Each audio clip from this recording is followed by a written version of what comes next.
noches a todos. Un gusto poder saludarlos. Bienvenidos a esta primera clase temática del curso de Teoría del Estado. Pues hay alguien que no vino el día lunes.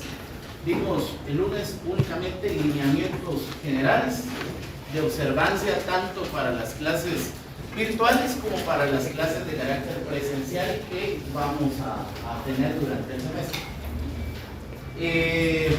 Por cuestión de anuncio operativo, la lista va a empezar a circular. Pedirles por favor que sean lo más expeditos posibles a la hora de anotarse por el bien colectivo, porque ya acordamos también que vamos a finalizar a las 17:45 para que puedan tener tiempo de retirarse con calma. Pedirles que esperen hasta las 17:45 para evitar interrupciones, pero también eso depende de ustedes en el momento de que la lista circule, que ahorita Omar la va a poner a circular, que sean expeditos para circular, ¿verdad? 19, perdón, 19. Vale.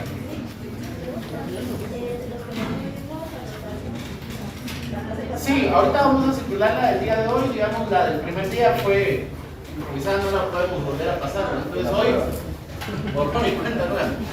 Bueno, miren pues, vamos a adentrarnos, como les dije también, por si alguien no vino en la clase anterior, el primer documento que deben tener a la mano es su programa de estudios, así que el módulo 1 del programa habla acerca del origen de la teoría del Estado. Miren, el programa de estudios, si lo leen, que espero se tomen el tiempo más tranquilos de leerlo, tiene una parte de antecedentes en donde le cuentan la historia del por qué existe este curso en el pensum de estudios. Hay personas que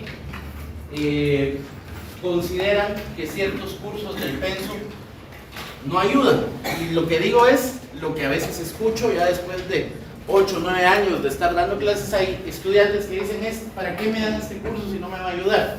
Todo lo que está en el pensum de estudios le va a sumar, lo que pasa es que en el momento no se da cuenta, pero todo está relacionado, absolutamente todo. Y este curso no es un curso de relleno, no es un curso fácil, es un curso igual como todos los demás cursos que tengo. Cuando uno estudia, uno tiene ciertas preferencias. A mí me gusta más el derecho penal, a mí me gusta más el derecho civil, el derecho constitucional, y hay cursos como teoría del Estado, y el otro semestre de sociología, y el otro semestre de derecho agrario, y así, incluso cuando llegan al último semestre, en el último año llevan un curso de filosofía del derecho, por ejemplo. Entonces todos los cursos son igual de importantes por una razón material, digamos, porque son parte del pensum de estudios, y porque si le ponen atención, todo tiene una relación entre los cursos. Entonces, si leen el programa en la parte de antecedentes, se van a documentar respecto de los orígenes del curso, ¿verdad? La motivación que tuvo la facultad y quienes crearon el pensum en su momento para tener en cuenta este curso. Ahora, con esos antecedentes, que espero puedan leer tranquilamente en su casa, vamos ahora a entrar a conocer el programa. El programa tiene 7 módulos, es decir, está dividido en 7 unidades. Y cada unidad tiene un listado de temas que vamos a agotar desde la parte teórica, pero también desde la parte práctica, es decir, entendiendo los temas no solo desde la teoría, que es el estudio, sino también de cómo esto funciona en la práctica, en su día a día, y en el ejercicio y en el devenir constante del derecho en nuestra sociedad.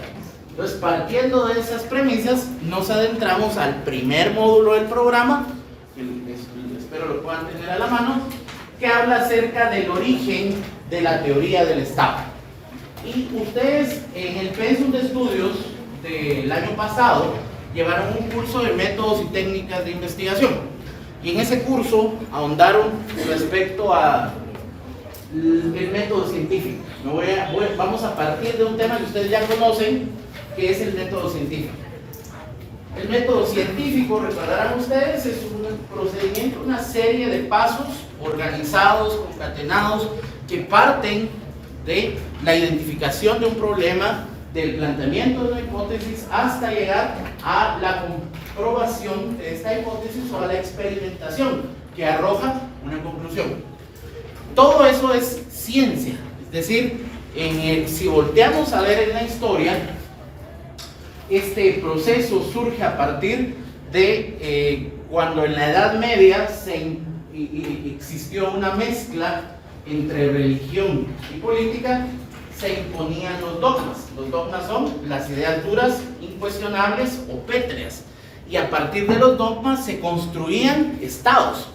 De hecho, en la historia, si vamos más atrás incluso de la Edad Media, si vamos a la Edad Antigua, encontramos que existieron registros de figuras sociales o de sociedades construidas a partir de teocracias, es decir, sociedades, estados fundados a partir de dioses, porque habían estados monoteístas y politeístas, digamos, y entonces el origen del estado, o como lo vamos a ver ahora, es histórico. No nos vamos a centrar en el estado como lo conocemos hoy. Para conocer la figura o desentrañar al estado, tenemos que ir en el tiempo a entender cómo en el devenir histórico las sociedades se han conformado a partir de diferentes perspectivas.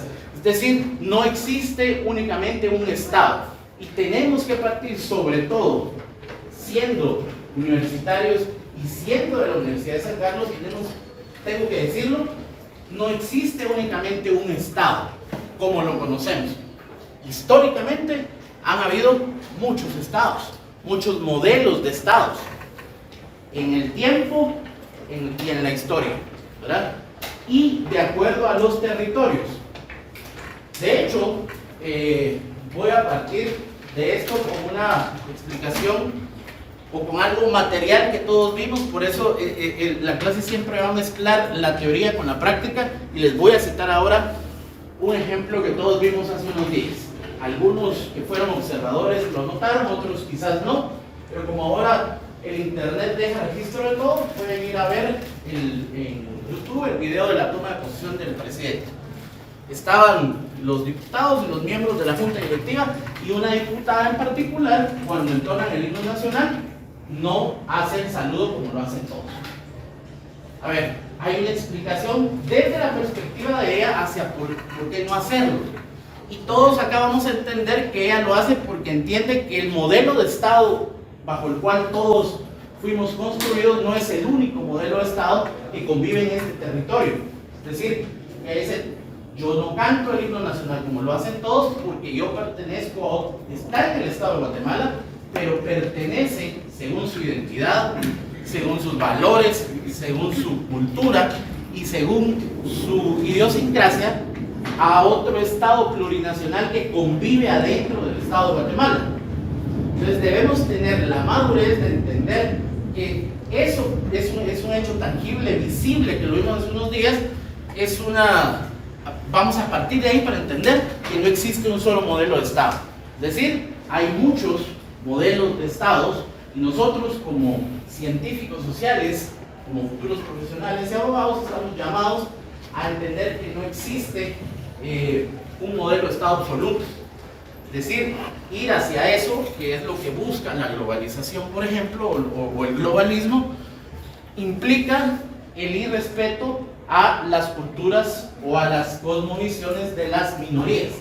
Entonces vamos a empezar a entender que existen registros de modelos de Estado distintos, y vamos a tratar de entender primero qué es un Estado en términos muy generales, cuáles son los parámetros básicos sobre los cuales podríamos nosotros entender un Estado, y después vamos a ir viendo cómo diferentes modelos de Estado se fueron construyendo en el devenir histórico y en las diferentes posiciones geográficas del mundo.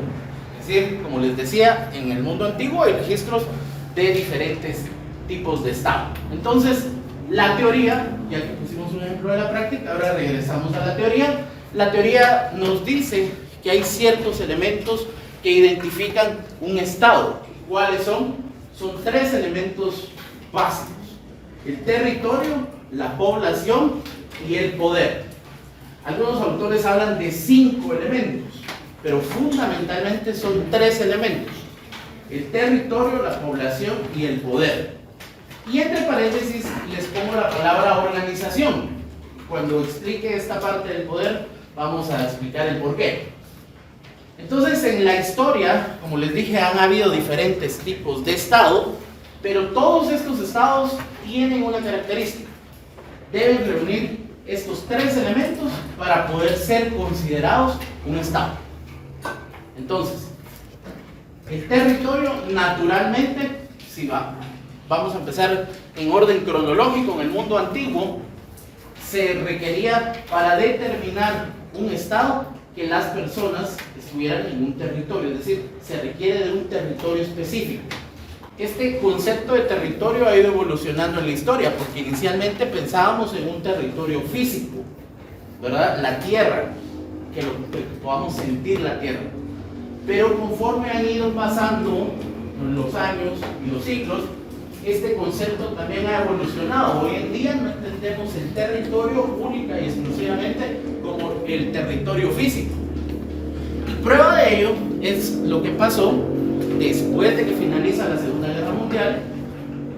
Recuerden ustedes que si hay registro de un estado que no precisamente ha tenido un territorio siempre, es el Estado de Israel. El Estado de Israel, por ejemplo, ha tenido episodios en su registro histórico en donde han estado establecidos en un determinado territorio, pero también han habido episodios en la historia en donde ellos han estado en posición de nómadas, es decir, en diferentes lugares, huyendo. Ya todos conocemos esa historia trágica del mundo, pero no por eso dejaron de ser Estado. Es más, se les reconoce como Estado aún cuando no tienen un territorio. Hoy en día sí, pero en algún punto de la historia no lo tuvieron. Entonces, ¿cómo deberíamos entender el territorio actualmente? Como un espacio físico, sí, inicialmente, pero además, hoy en día con la virtualidad, digamos, también existen estados. Todo el tema digital, todo el tema virtual también representa un territorio. También. Y hay normas del derecho internacional público y del derecho internacional privado que van a ver ustedes en la carrera más adelante, que también hablan acerca del territorio. Hablar de territorio lleva implícito un concepto que se llama, y lo voy a anotar para que ustedes también lo anoten, así como cuando hablamos de poder hay que hablar de organización, hablar de territorio es también hablar de soberanía, que también ha sido un concepto muy en boga en los últimos años en nuestro país. ¿Por qué hablar de territorio lleva implícito hablar de soberanía? Porque la soberanía es el poder que ejerce un Estado sobre su territorio. Por eso se vincula el concepto de soberanía con territorio. Entonces el Estado de Guatemala es soberano sobre su territorio, y ejercer la soberanía de acuerdo a nuestra Constitución Política de la República de Guatemala quiere decir que es ejercer el poder. La Constitución dice que el pueblo es el soberano, y cuando dice el pueblo se refiere a todos los guatemaltecos, ¿verdad? Quien delega esta soberanía en sus autoridades a través del sufragio universal. Entonces, el concepto de soberanía es el ejercicio del poder. ¿Por qué estamos hablando de esto? Porque va vinculado al concepto de territorio. Esto es algo importante y es importante que lo sepan y que lo anoten. La soberanía de un Estado se extiende sobre sus territorios, incluso y particularmente en el caso de aquellos territorios que están aún en otros países, pero que son parte de los cuerpos consulares de un Estado. Pues, por ejemplo, el Estado de Guatemala ejerce la soberanía plena sobre todo el territorio nacional y también en las embajadas de Guatemala en otros países, porque se reconoce el espacio físico de la embajada de Guatemala en otro país como un territorio soberano del Estado de Guatemala. Por lo tanto, en ese espacio, en esos metros cuadrados que ocupa una sede consular del Estado de Guatemala en otro país, se aplican las leyes de Guatemala y viceversa, porque este es un principio del derecho internacional público. Es decir, Guatemala también cede espacio de su territorio para que los estados que tienen embajadas en nuestro territorio ejerzan su soberanía sobre sus embajadas. Es decir, por ejemplo, la embajada de los Estados Unidos que está en el estado de Guatemala, establecida en el estado de Guatemala, dentro de las instalaciones de la embajada americana, de la embajada de los Estados Unidos de América, ese territorio, ese espacio físico, aunque esté en la zona 16 de la ciudad de Guatemala, ejerce soberanía el Estado o los Estados Unidos de América. No, pues para muestra un ejemplo que le quería contar, cuando comenzaron a seguir a la persona que hizo Wikipedia y se fue a meter a la embajada de Ecuador. Correcto. Exactamente, es un buen ejemplo. Sí, hay muchos ejemplos. Si una persona recibe el asilo político de un estado, aunque no esté en el territorio, por ejemplo, de ese estado, puede ir a la embajada de ese estado y está en resguardo, ¿verdad? Ese es un ejemplo correcto de esos casos. ¿Dónde más se ejerce la soberanía? También en las aguas. Hay espacios del mar territorial que le pertenecen a los estados. Todo eso está establecido en las normas específicas del derecho internacional público. Por ejemplo, con el ejemplo de Estados Unidos, como es un estado federal, si se comete un delito ahí, ¿bajo qué estado se interpreta la ley de todos los Estados Unidos? Eso es parte de las normas de los Estados Unidos de América y ellos lo tienen que dirimir si llegara a ocurrir algo en ese territorio. Eso es lo delicado, por ejemplo, de cuando la embajada americana invita a políticos guatemaltecos a ir a una reunión en el territorio de la embajada y mienten sobre un tema, están cometiendo un delito en el territorio de los Estados Unidos y por lo tanto pueden ser procesados por las cortes de los Estados Unidos. Digamos, es parte de este juego de decirles vengan y hablemos en la embajada porque entonces están en territorio norteamericano. Y lo que puedan decir o no, lo que puedan ocultar o no, lo que puedan hacerse en ese territorio, deberá regirse a las normas de los Estados Unidos de América, por ejemplo. Entonces, la soberanía va ligada al concepto de territorio. No podemos hablar de Estado si no hay territorio, que es el primer gran elemento. Obviamente necesitamos población, ¿verdad? Porque no hay Estado sin población. Y ojo que no dice ciudadanía, dice población. Hay una diferencia entre la población y la ciudadanía. Ustedes el año pasado también llevaron un curso de Derecho Romano y en ese curso estudiaron ampliamente todos los registros históricos de cómo las personas no eran llamadas personas, no eran consideradas personas, sino eran res o cosa, y entonces solo ciertas personas tenían el derecho a ser consideradas personas. De ese registro tan arcaico todavía hay un vestigio hoy en día. La ciudadanía se adquiere cuando adquiero la calidad de ejercer todas mis capacidades. Entonces, yo soy ciudadano a partir de los 18 años. Y antes soy población. La población es todas las personas que estamos en un determinado territorio. La población entonces incluye también a los ciudadanos, pero incluye también a los menores o a las personas menores de 18 años. ¿Qué más incluye la población? Puede incluir extranjeros en tránsito. Por ejemplo, las famosas caravanas migrantes. Las caravanas migrantes, aunque vayan de paso, aunque sean hondureños y estén transitando por el territorio guatemalteco, en tanto estén en tránsito, son población, hacen parte del Estado de Guatemala en calidad de población. Entonces, no dice ciudadanía, dice población. Entonces, ojo, porque cuando hablamos de población hablamos de un concepto mucho más amplio del cual hace parte este concepto. Entonces, la población no solamente es ciudadanía, son todos, somos todos, desde el recién nacido hasta el adulto mayor que está en sus últimos días. Incluso acá en población van extranjeros en tránsito, también hacen parte de la población. Obviamente son elementos fundamentales para entender el Estado, el territorio en toda la extensión que ya dijimos, con el concepto de soberanía aparejado y la población. Ahora, La población acá hay sujeto activo y sujeto pasivo. La población se vuelve en este caso el sujeto pasivo de la soberanía. Es decir, el Estado como ente abstracto ejerce la posibilidad, o ejerce más bien dicho, la soberanía sobre su población de acuerdo a los límites del derecho internacional público.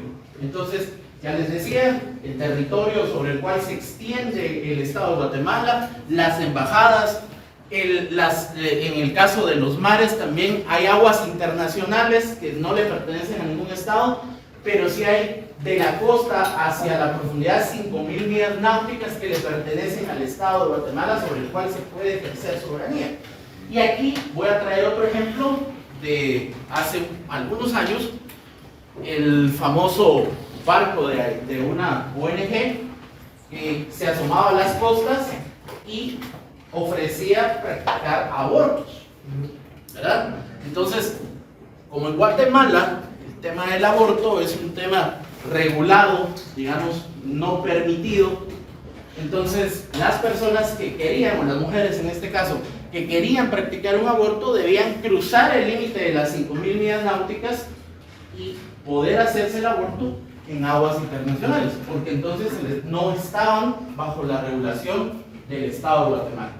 Eso explica el concepto de la extensión de la soberanía del Estado sobre su población, sobre la población. Y vean ustedes que la soberanía se extiende sobre la población, no sobre la ciudad, perdón, la soberanía se extiende sobre la población, no sobre la ciudadanía. Entonces, ¿qué pasa? Como la soberanía apareja también el concepto de derechos humanos, como los derechos humanos son universales, ustedes están llevando un curso de derechos humanos, entonces, por ejemplo, si hay volvemos al ejemplo de la caravana hondureña, si hay una persona, un hondureño que viene en esa caravana en tránsito por Guatemala, pero se enferma, ¿estará obligado el Estado de Guatemala a prestarle atención médica a esta persona? La respuesta es sí, porque los derechos humanos son universales, pero es que él no tributa aquí, él no aporta, no para así, pero es un ser humano y al estar en tránsito hace parte de la población. Ahora, al revés, hay un ciudadano hondureño que también viene en la caravana migrante y resulta que en su tramo, digamos, por cruzar el territorio guatemalteco cometió un delito. Ahora ya no lo vamos a poner como sujeto de derecho, sino pongámoslo como responsable. ¿Podemos ejercer soberanía sobre ese ciudadano extranjero que ha cometido un delito en el territorio? Sí, por supuesto, porque le estamos reconociendo derechos, pero también le estamos extendiendo el ejercicio de nuestra soberanía por ser parte de esta población. Claro, va a tener un procedimiento específico, depende del tipo de delito, hay que hablar con la embajada y hay trámites, pero al final, sí, la respuesta es sí. Entonces el ejercicio de la soberanía se extiende sobre, a través del territorio sobre toda la población. Otro ejemplo, siempre vinculado al tema de soberanía, porque está establecido en nuestras normas generales, es también el tema de las naves con bandera guatemalteca. Eso también se reconoce como territorio guatemalteco. ¿Y cuáles son las naves? Pueden ser aeronaves o pueden ser barcos que incluso vayan sobre aguas internacionales, pero que al tener una bandera guatemalteca se reconocen bajo la soberanía del Estado de Guatemala, por ejemplo. Y eso ejerce, y esas mismas reglas son competencia general para todos los estados, pero estamos tratando de hacer este ejercicio desde la práctica y también desde los registros históricos. Entonces, la población y el territorio son los dos elementos fundamentales del Estado. Digamos que están registrados en Guatemala, nosotros que llevar la bandera. Deben estar registrados en Guatemala. Nosotros tenemos organizacionalmente un Ministerio de Comunicaciones, Infraestructura y Vivienda, y adentro del organigrama de ese ministerio hay un viceministerio de Transportes, y en ese viceministerio de Transportes hay una dirección específica que ve el tema de las licencias que se le dan a las naves, aeronaves, etcétera, etcétera, y se acreditan las naves con su número de matrícula y la nacionalidad específica de cada nave. No aplica, por ejemplo, en vuelos comerciales, porque los vuelos comerciales, por su naturaleza, transportan personas. Estamos hablando de naves que son o propiedad del Estado o son naves privadas que se van a registrar con la nacionalidad, ¿verdad? Y luego el siguiente elemento, que es el más importante, que surge de estos dos, que es el poder. Vean, el poder surge a partir de la organización. No puede haber organización sin poder y no puede haber poder sin organización. Y no podemos hablar de organización si antes no hay población. Es decir, por eso este orden sí es secuencial, lógico y necesario. ¿Sí? Territorio, población y poder. Históricamente hemos visto que los registros nos muestran cómo distintas formas de organización desde las tribus, los clanes, las aldeas y dependiendo del área geográfica, todos fueron evolucionando, los seres humanos fueron evolucionando a partir de su naturaleza de vivir en sociedad. Todos. Y parece sorprendente que los griegos, los romanos en el mundo antiguo, y viendo más atrás todavía, los fenicios, y de este otro lado del mundo, digamos del lado de América, los mayas, los incas, los aztecas, todos buscaron vivir en sociedad, porque como decía Aristóteles, el hombre al final es un animal social. Está en el ADN, está en su naturaleza el vivir en la colectividad. Y imagínense ustedes la gran distancia que hay, porque no pudo haber comunicación por cuestión lógica de tiempo y de espacio entre estos dos grandes ejemplos que ponemos. De todos modos tuvieron formas de organización y formas de organización muy similares. ¿Qué hizo que en el mundo antiguo grupos sociales se organizaran de manera similar sin tener comunicación, sin tener las facilidades que hoy tenemos para hablar por chat, para comunicarnos, para que la comunicación sea tan fluida? En el mundo antiguo no existía eso. Entonces, ¿cómo explicamos que la gente se haya organizado de igual manera? La única explicación histórica y documentada que hay es que el ser humano, como decía Aristóteles, busca siempre estar en sociedad. No todas las formas de organización fueron siempre iguales. Tenemos diferentes tipos de organización y dependiendo del tipo de organización se fueron creando los diferentes tipos de Estado. Todo depende de la forma en que la gente se organizaba, así fueron creando sus modelos de Estado. En un Estado que no se construye desde el gobierno hacia el Estado, sino del Estado hacia el gobierno, que no es lo mismo el Estado y el gobierno. Entonces, los registros históricos nos muestran que el tipo de organización de las poblaciones determinó el tipo de Estado que construyeron después. Vamos a empezar con el modelo más antiguo, quizás el más clásico, que fue el estilo monárquico. ¿Sí? Hablando entonces de los diferentes tipos de gobierno, la monarquía es de los modelos más antiguos que hay en los registros históricos. ¿Por qué?